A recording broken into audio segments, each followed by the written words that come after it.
pas, nous pouvons mourir. Il y a des gars qui sont morts sur des terrains de foot. C'est vrai, c'est vrai. Je ne sais pas si vous avez entendu parler de cela. Il y a des gars qui jouent, après ils sont tombés. Donc si nous tombons, si tu tombes, est-ce que tu vas au ciel ou est-ce que tu vas en enfer? Et il faut toujours se poser cette question. Et la Bible nous parle de l'évangile. L'évangile, c'est la mort, l'ensevelissement et la résurrection de Jésus-Christ. Et l'évangile, c'est la bonne nouvelle. En fait, en grec, évangile, ça signifie bonne nouvelle. Et la bonne nouvelle, c'est quoi? C'est que nous avons péché et qu'à cause de notre péché, nous méritons le châtiment éternel. Mais la bonne nouvelle, c'est que Dieu a tant aimé le monde qu'il a donné son Fils unique, afin que quiconque croit en lui ne périsse point, mais qu'il ait la vie éternelle. Est-ce qu'il y a quelqu'un ici qui n'a jamais péché? Okay, tout le monde, au moins on est tous d'accord qu'on a déjà péché. Est-ce que vous savez combien de péchés ça prend pour aller en enfer? Combien? Un seul. Un seul péché, c'est assez pour t'amener en enfer. Mais vous savez, Dieu est bon. Amen. C'est pourquoi il s'est manifesté en chair, en la personne de Jésus-Christ. En passant, je vais encore insister ceci. Nous servons un seul Dieu. Amen. Amen. Nous ne servons pas une combinaison de trois dieux. Nous servons un seul Dieu. Et la Bible dit que nous sommes faits à l'image de Dieu. Et si nous sommes un, ça veut dire que notre Dieu est un. Et ce Dieu, créateur du ciel et de la terre, il s'est manifesté en chair. Il est venu sur cette terre. Il a marché pendant 33 ans et demi, revêtu par la peau d'un homme. Et il est allé à la croix, il est mort sur la croix, et on l'a enseveli, et 3 jours après, il est ressuscité. Et Paul nous dit, dans 1 Corinthiens chapitre 15, que je vous rappelle, frères, l'évangile que je vous ai annoncé, par lequel vous êtes sauvés, si vous le retenez tel que je vous l'ai annoncé, sinon, vous auriez cru en vain. En fait, Paul dit qu'il y a un évangile et un seul bon évangile. Et que si tu changes cet évangile, ce que ta croyance est vaine. Il enseigne par la suite que l'évangile, c'est que Christ est mort, que Christ a été enseveli et que Christ est ressuscité. Il y a 3 parties dans l'évangile, la mort, l'ensevelissement et la résurrection de Christ. Et quand Pierre prêchait ce message, des gens lui ont demandé, mais qu'est-ce qu'on va faire? Qu'est-ce qu'on doit faire par rapport à ce que tu viens de nous dire? Parce que je veux dire à quelqu'un aujourd'hui que ça ne suffit pas juste de dire que Christ est mort pour tes péchés. Vous savez, le Seigneur Jésus est mort pour les péchés de l'humanité, mais ce n'est pas toute l'humanité qui va être sauvée. Amen. Il est mort pour les péchés de tout homme et de toute femme, mais ce n'est pas tout homme et toute femme qui vont aller au paradis. Ce seront ceux-là uniquement qui auront posé la question, qu'est-ce que je dois faire pour hériter de ce pardon? Et ils ont demandé, que devons-nous faire? Et Pierre leur a répondu, dans Actes chapitre 2, verset 38, répentez-vous et que chacun de vous soit baptisé au nom de Jésus-Christ pour le pardon de vos péchés et vous recevrez le don du Saint-Esprit. Et là, j'arrive bientôt à la fin. Donc, on dit souvent que le meilleur, c'est pour la fin. Donc, apprêtez-vous. Les 3 choses que Pierre a demandées, la repentance, le baptême d'eau et le baptême du Saint-Esprit, ce sont les 3 choses que tu dois faire pour hériter la vie éternelle. Comme Christ est mort, nous devons nous repentir. Nous repentir, c'est quoi? Le repentir, ça vient d'un mot grec, métanao, qui signifie en fait faire demi-tour. Ce sont des mots militaires.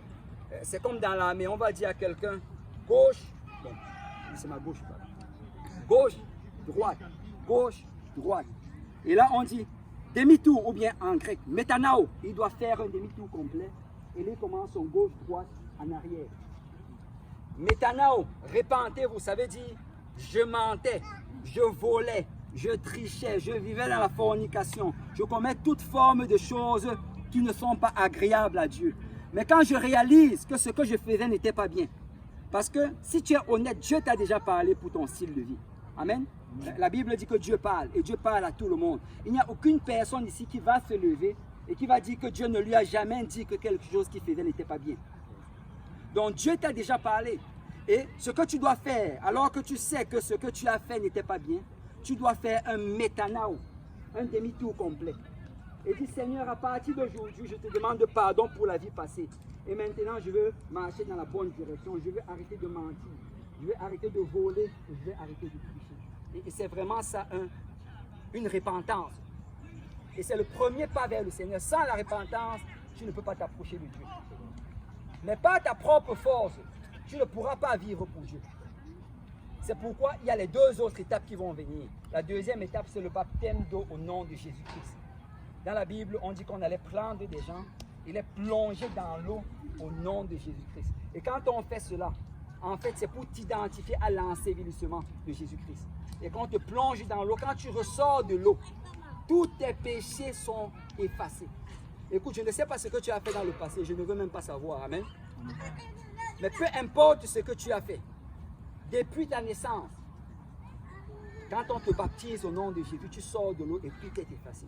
Et je rends grâce à Dieu parce que j'ai été baptisé au nom de Jésus-Christ. Amen. Et nous rendons grâce à Dieu parce que nous avons été baptisés. La Bible dit que les rachetés de l'Éternel le louent. Amen. Amen. Et nous devons rendre grâce à Dieu parce que quand je pense à tout ce que j'ai fait, depuis que j'étais petit, c'est quand je suis sorti de l'eau, j'ai ressenti une liberté. Et aujourd'hui même, tu sais, si tu veux être baptisé au nom de Jésus, aujourd'hui même, on peut te baptiser. Et tu vas sortir de l'eau libéré. Et le Seigneur va écrire ton nom dans le livre de vie. Et tu auras ta place au ciel. Amen. Amen. Amen. Mais tu sais, après que le Seigneur t'ait lavé de tous tes péchés, il y a une troisième étape qui est encore aussi importante. Vous savez, on a parlé de la mort du Christ, qui fait référence à la repentance. On a parlé de l'ensevelissement de Christ, qui fait référence au baptême d'eau au nom de Jésus-Christ.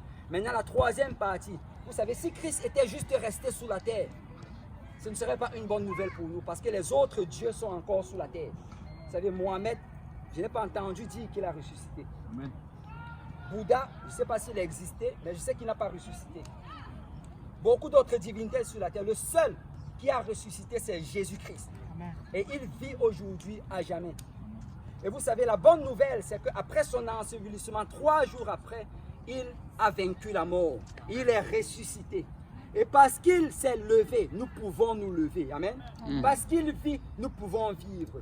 Et la Bible dit que quand il est ressuscité, vous savez, il nous a donné la possibilité d'avoir la puissance de la résurrection. On appelle ça le Saint-Esprit.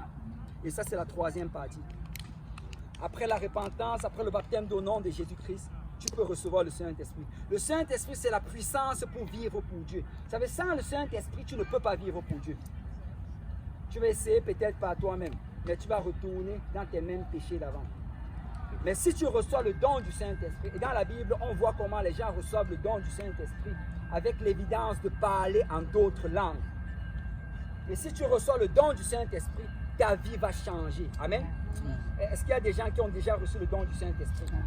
Et quand tu le reçois, tu parles en d'autres langues. Et si tu désires le recevoir aujourd'hui, Pierre dit, la promesse est pour vous, pour vos enfants et pour tous ceux qui sont au loin, en aussi grand nombre que le Seigneur, notre Dieu, les appellera. Et quand Pierre a fini de prêcher ce message, je vais finir avec ceci. Il leur a dit, sauvez-vous de cette génération perverse. Et ce que je vais laisser avec quelqu'un aujourd'hui, c'est que tu dois te sauver de cette génération perverse. Dieu ne t'a pas créé pour vivre dans le péché.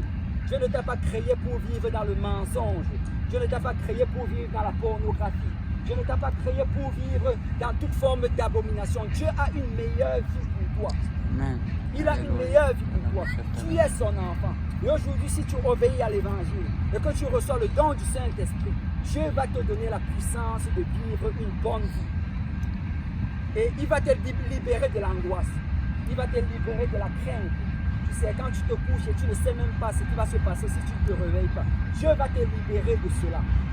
Parce qu'il va mettre sa lumière dans ta vie. Et si tu désires aujourd'hui obéir à l'évangile, vous savez, on n'a même pas besoin. Les gars peuvent continuer à jouer au foot s'ils veulent. Mais moi, je vais t'amener à l'église. On va te baptiser au nom de Jésus-Christ pour le pardon de ses péchés. Alléluia. On était au parc, il y a de cela, le samedi dernier. Et alors qu'on était en train de partager comme ça, il y a un jeune homme qui était assis. Il a dit qu'il voulait obéir à l'évangile. On l'a pris directement, on est allé à l'église. On l'a baptisé au nom de Jésus-Christ pour le pardon de ses péchés. Et puis il est sorti de l'eau, il parlait en d'autres langues, selon que l'Esprit lui donnait de s'exprimer. Et aujourd'hui également, tu peux avoir une nouvelle vie. Amen. Amen. Amen.